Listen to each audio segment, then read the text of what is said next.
Hello there. Feels like I haven't done one of these for ages. I've been whizzing about a little bit. Had some time in Mexico. Had a month in China. Got lots and lots of souvenirs and gifts. Increasing amount you can see behind me, including this. Thank you, Alice and Seta. This one's great. Don't know if you know these. It's a little sort of self-massager, which I like a lot. Now then, I've got about half a dozen more ideas that I'd like to show you from Understanding Teenagers. My first book from 2018. It was written pre-AI, but then again, the book that I wrote post-AI doesn't have any AI in because I'm not an AI guy, and I'm going to keep it wholesome and generally kind of avoid that most of the time anyway, because that's not what you get from me. I like to focus on the people in the room, the stuff that comes out of their mouths, what they say, what they think, what they feel, and that's my shtick. I got about 8 ideas that I'd like to share from Understanding Teenagers before moving on to maybe share some of the ideas from the newer book from last year on the channel. And it's summertime, it's hot, it makes me a bit sweaty, but then again, what weather doesn't make me a bit sweaty? China was the most humid place that I'd been to. I was over on the east coast. So, here in Seville it's hot and dry. There it's hot and humid. I'd better get on and share an idea, hadn't I? So the idea I'd like to share is that your dial always needs to go back to 0. Now, at some point, because I ramble on these videos a bit, I might start repeating myself. I apologise if I've shared that idea across this medium. So I'll sort of try and keep it relatively succinct. The idea is, if you imagine a dial, it starts kind of sort of lime green because green's fine, that's everything's going nice in the class, but lime green is like they're starting to make you have to work a little bit of resistance.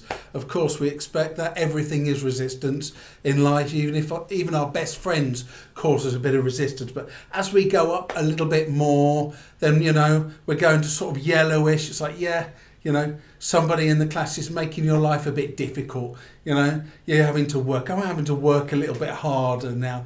Now we're going to kind of sort of yellowish, starting to turn to sort of amber. It's like, you're making me work quite a lot. You actually, maybe the lesson isn't working quite as well because of you and the amount of my energy and time I'm having to spend. When I started this, I didn't think about how far my elbow would go round, but we're going over now, we're getting to red, and it's like, now you're making me work too hard, your behaviour's kind of out of order. That's an easy solution, isn't it? And then you're actually probably, at that point, an individual is maybe ruining the lesson for you. You're actually probably ruining. I'm not enjoying this lesson anymore. Your behaviour is that far. I'm having to dedicate so much, and then we're getting to deep crimson and purple. It's like, you're not just ruining this lesson for me. You're actually ruining my whole day. So this is kind of the dial of difficulty that an individual student might pose for you, might cause for you. Now the thing is. Like I say, it's important that at the end of the day, for the next day, that dial goes back to 0 and that individual gets another chance. Now, I'm not asking you to forget. I'm not saying you have to forget everything. No. You have to remember people should be accountable for their behaviour, and that's no different with the adolescents in your class. And you have to plan for... if you know a certain individual is going to go a certain way, you need to plan. You need to think about that and decide how you're going, what steps, what measures you're going to take, how you're going to change your own gameplay. So I'm not saying forget about it. I'm not saying everything is forgotten, but I'm saying that the feelings of annoyance, the emotions that go with that difficulty, you need to kind of put them put them to bed at the end of the day, and the next day is a new day. So you look at that individual, and immediately that individual has another chance, because what will happen is maybe on the 30th, 50th, 100th day, they will change. And they'll never change if they don't have the opportunity, if they feel they've been pigeonholed.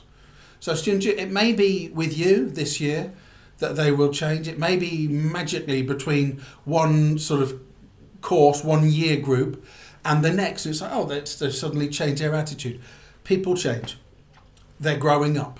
But like I say, so the emotional, all the emotions attached to the difficulty of their behaviour, that's what, when I talk about the dial, that's what I'm talking about. It's your personal dial. As a teacher, yes, they cause you difficulty. Yes, you need to think about that, reflect on it. Yes, you will have had emotions attached to it. But you do need to find some way to put that to bed, so the next day when you see them, it's like, yep, I know you're going to be difficult, but the door is open for you to change your behaviour. That's what I mean when the dial needs to go back to zero. And, sorry, I blatantly paused that because I wanted a minute to remember the other thing I wanted to say.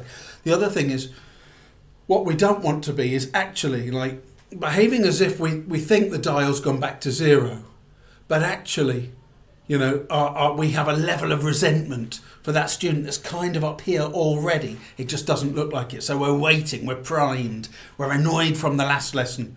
And the moment they do one little thing, it's like, I knew you weren't listening, you're never listening. Because actually that means that the dial didn't go back to zero. It was kind of lurking there, under appearances. Or even before they do anything, it's like, we're ready to pounce because we still have resentment from the difficulty that they caused us the other day. If they caused us difficulty the other day, what we need to do is, dial goes back to zero, we deal with that difficulty. We deal with it through the proper channels, we deal with it through communication, and we talk about it like, okay, can you remember what you did last time? Let's try not to repeat that. But again, losing that emotional content that it maybe caused us. I know it's easy for me to say when I'm talking in the abstract and not in the particular. And emotions get wrapped around our daily teaching, and if they didn't, we wouldn't be living human beings. So again, it's sometimes easier said than done, but we're trying for everything to go back.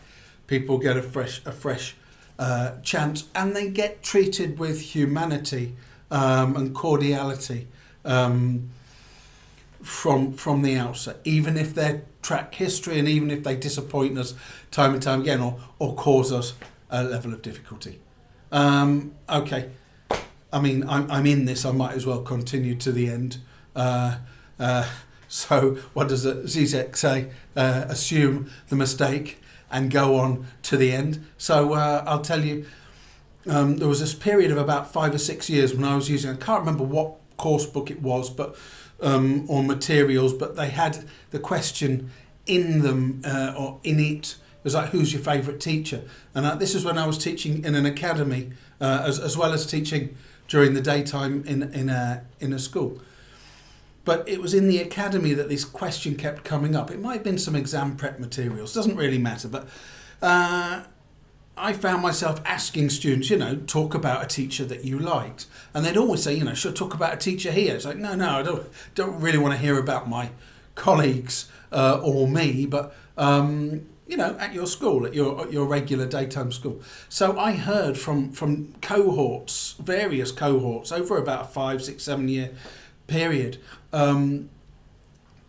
from teenagers about who their favourite teachers were at their schools, and it always came out who their least favourite teachers were. And I listened with interest, actually, and it's strange because the teachers that were never popular, they weren't the teachers of any specific subject, but they were the teachers, in fact, who with whom the dial didn't go back to zero. In Spanish, we say tener manía, which is to have it in for someone, to hate their guts. And those were the teachers that the kids didn't like. It was the teacher who, once they decided that you were not a good student, there was no way out, no redemption. Once they decided they didn't like you, then again, there was no way out. It was the teachers who sort of went up on the dial and never came down, with whom you never got another chance. Those are the teachers that the kids didn't like, because they felt some sort of intrinsic fairness. They said, yeah, I make mistakes. I might act a bit of a wally, but then again, I'm 14. Maybe I should be given another chance. Maybe I should be given another chance on a daily or weekly basis. So I think, again, it's the feeling that you are giving them, you're treating them, with giving them a chance of a fresh start on a daily basis is invaluable. That doesn't mean, like I say, that you have to be a walkover. It doesn't mean that everything is forgotten. There's a constant flow of energy in the relationship between teacher and student. There's resistance, there is challenge, there is difficulty. There can be cheekiness from both sides. There can be annoyance and irritation. There can be coercion and nudges and all of that. It's a world. But dial needs to go back to 0. Right. Enjoy your teaching. What is it I normally say at the end of these things? Strength and energy with your teaching.